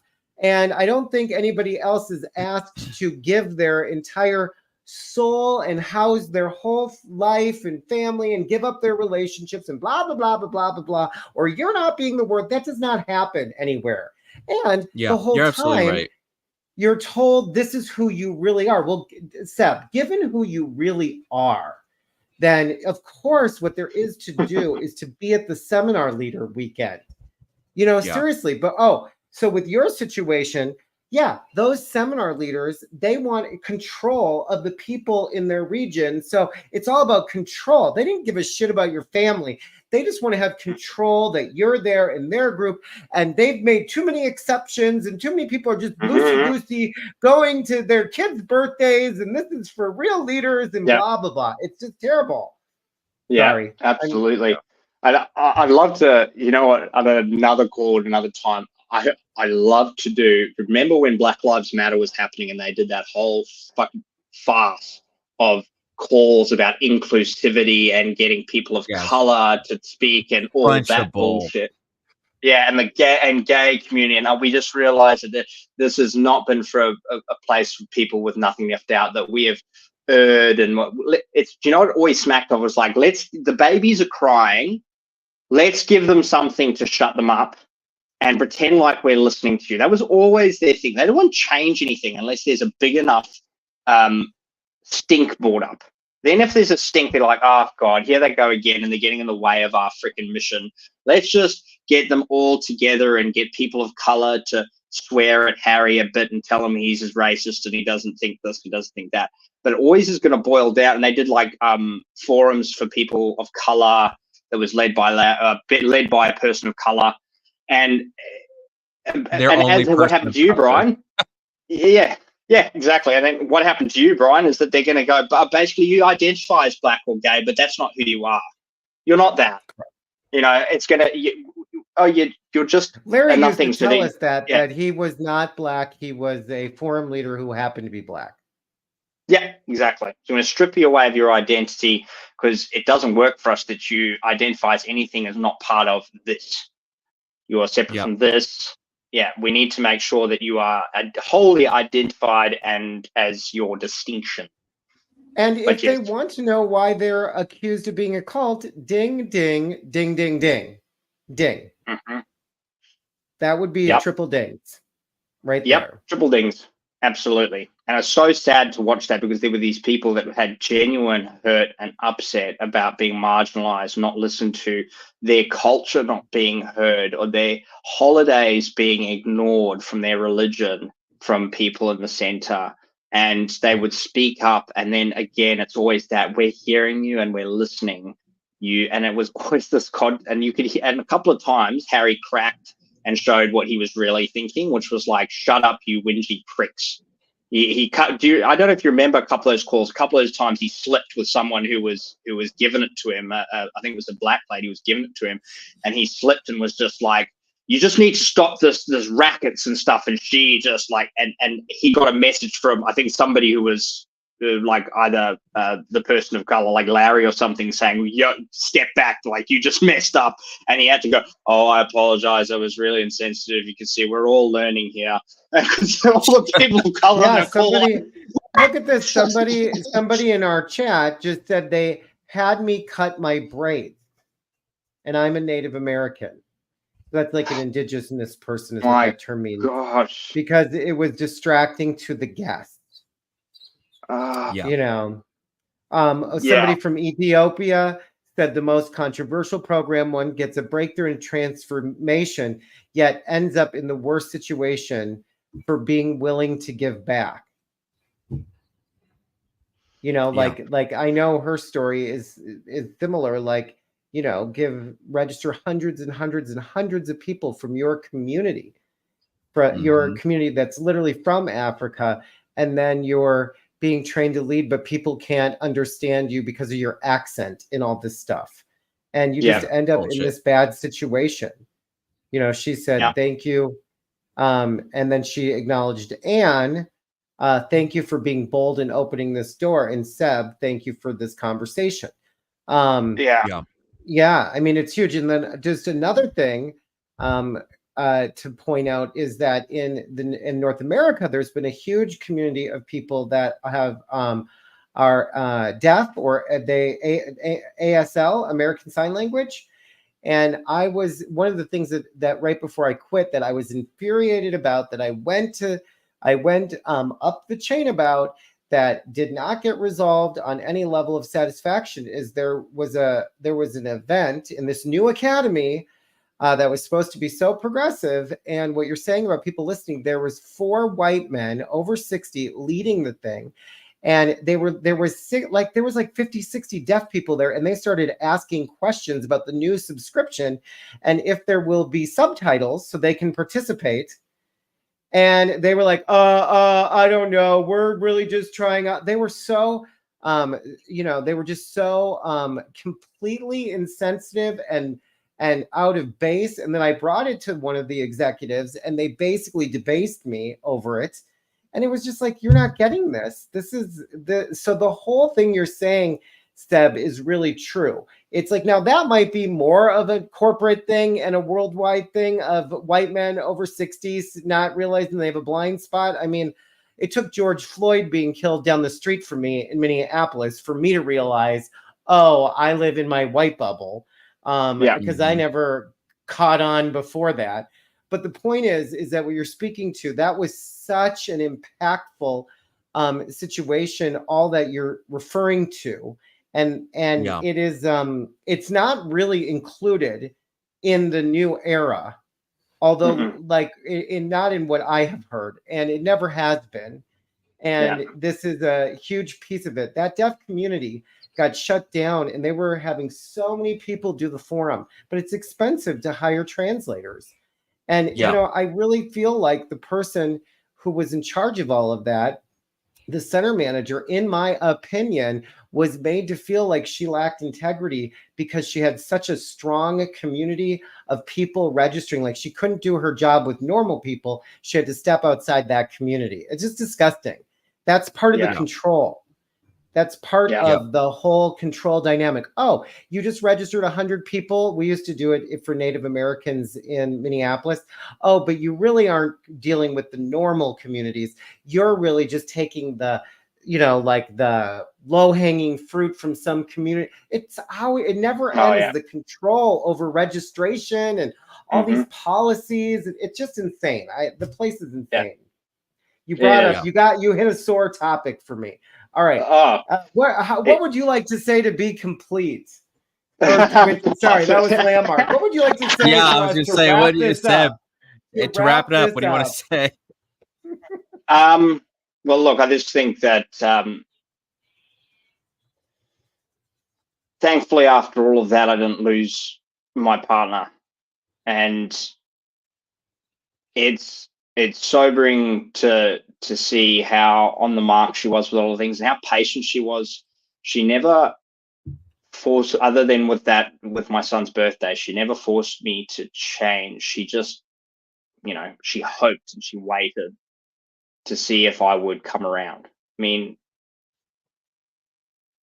it's left me with an incredible appreciation for her, that she didn't leave, and what strength that took and what love she has for me, or craziness, I don't know, pick one, that she managed to stay with me. But we've got our son Max, and I think that's for anybody who has left. And I think about you, Brian, where I think the big fear, and it breaks my heart thinking of some of the people that are in there, like lifetime staff members who've been there for so long. I mean, if they ever did want to leave, how do they leave? Like, what are they supposed to do with their resume? What are they supposed to move on to? And I'd love to see if this podcast somewhere branches off into some other areas of like, hey, let's set up a way to leave so that you can move on to another job. Because we've just spoke to another guy who keeps not getting a job, and my sister actually told him is landmark on your resume, because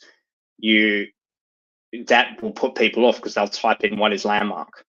And he's like, oh my gosh, it is. And no one's accepting me, like if I keep getting rejected. You don't even have to type what is landmark. If you just start typing in landmark worldwide, it auto fills cult for you. So trust me, I am trying to get a job and have a resume. And then in my situation, which Eric is in a similar situation, is that, like I didn't go to college. And or I went for a little bit, and that's one of the things I wanted to get out of the forum was to go back to school. But I needed a job when I was in the ILP, and there was a receptionist gig open, which was part-time. It was only 50 hours. I love that. And so I took that. And I made my own choices in life, but I was told many times, why do you want to go to college? You could teach college after you finish the ILP. Why would you want to do that? So this narrative that we will have this skill set that will be so attractive, and it is, I get that. I guess it could be for other graduates, and I love my current role I'm in, and there's many. I don't mean to sound like I'm not a badass who doesn't have a mad skill set, but trying to apply for a job in the employment market is not really. No, you just get like, people just are like, what is this? I had this great interview. I was so excited about it, and that's the very first thing, and it just kind of ended. The whole thing was them bringing up Landmark. Yeah. That's So yeah. Well, Well, Seb, just to wrap it up. Yeah. I just want to say one last thing was that, that anybody leaving, take your time, find out who you are again, and trust that voice, that gut feel. That's one thing I've taken. I will never, ever, ever not listen to my gut again. And I will die on my own sword at least. At least it'll be my gut that got me in that situation. It won't be somebody else's. I remember, that's one thing I'm proud of myself, that I held out for a year, that I saw that. And I don't regret the fact that I gave in, because I really didn't have a choice, because I love my family. I love my family to pieces. And that was I chose my family. I didn't choose Landmark. So, I just want to say thank you to both of you. And I really look forward to seeing what difference can make to other people. Yeah. Right. Well, when we prepare, you probably are, everybody who comes on, you're welcome to be a co-host. We have like 8 people can be on this all at once. But I put together another famous Landmark quote to close this with that I thought was appropriate. So Seb, would you do us the honors and like you were in, I don't know, the ILP or something? Oh, would yeah. you be willing? You've seen it. Is this the right one? No? Yeah. It's coming. Okay, here it is. All right, everybody. In closing today, thank you so much for participating. You've just made this week, this interview just amazing. I can just already hear the difference that's going to be made. So I'm going to end with this quote. Okay, so W.H. Murray: until one is committed, there is hesitancy. The chance to draw back always ineffectiveness. Concerning all acts of initiative and creation, there's one elementary truth, the ignorance of which kills countless ideas and splendid plans. That the moment one definitely commits oneself, then providence moves too. All sorts of things occur to help one that would never otherwise have occurred. A whole stream of events issues from the decision, raising in one's favor all manner of unforeseen incidents, meetings, and material assistance, which no man could have dreamt would have come his way. I have learned a deep respect for one of Goethe's couplets. Something like that. Whatever you can do or dream, you can begin it. Boldness has genius, power, and magic in it. Now, so the forum is 3 days and an evening. Please sign up. Feel free. You can figure out how you'll pay your rent next week. It'll all work out. Yep. There's people at these tables. If you would like to register for this podcast and subscribe, click on this link, and please. The full tuition is free, and there's a deposit of your time. Yeah. Oh my gosh. Seb, all right, well, please, thank you, everybody. Please give your wife a big hug for us. Really love your fam. Yeah. I'm so glad. I just want to say we're so glad that you're out. And if there's any other staff members that could resonate with this, or program leaders don't feel like you're trapped. There are other things out here for you. So I'm sure so many people are going to resonate. Life is good. Life is good. You will not. It's so much better to be out. So much better to be out. Even though we're all going to go through it. Awesome. Yeah. Defiant Brian and the Rebel Eric. I love it. Let's go. Yeah. Thanks, Seb. Bye. Thank Good you, night, guys. everyone. Bye-bye. Bye.